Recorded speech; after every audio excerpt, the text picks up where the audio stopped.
ఈ cinema start అయినప్పుడు చాలా మంది కామెంట్ చేశారు, చాలా బడ్జెట్ అవుతుంది, రెమ్యునరేషన్లు ఎక్కువ ఇస్తున్నారు, చిరంజీవి గారి కూతురు పార్ట్నర్గా ఉన్నారు, దెన్ అంటే మీ మీద రిస్క్ అంతా పడిపోయి మీకు రిటర్న్స్ తక్కువ వస్తాయి, but lot of risk is riding on you అనేసి. నౌ ఇట్ ఈస్ లైక్ పెద్ద హిట్ అయిపోయి అన్ని ఆల్ దోస్ అన్నీ వెళ్ళిపోయినాయి అన్నట్టు. లేదు సార్, బిఫోర్ రిలీజే మా టేబుల్ ప్రాఫిట్ సినిమా. సో ఆ రిస్క్ ఎప్పుడు లేదు. ఒకటి ఏంటంటే నెంబర్స్ ఏమనేది we know or rather I know very well. So బయట అంతా స్పెక్యులేషనే కదా. So every time we can't come out and say ఇది రైట్ ఇది రాంగ్ అని we can't tell. Speculation always there. మన మూవీ అనే కదా ఏ మూవీ కానీ ఉంటుంది ఇంత అంత అని. But we know what are our numbers ఏంటి, అవర్ సెల్లింగ్ ప్రైస్ ఏంటి, అవర్ కాస్ట్ ఏంటి అనేది. So movie is comfortable from day one. Right.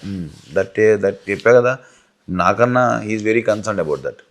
అనిల్గా డెఫినెట్గా హీ నోస్ ఎవ్రీథింగ్. ఆయన కూర్చుని ఆయన రాసుకొని చేసుకొని that complete this thing he'll take care of.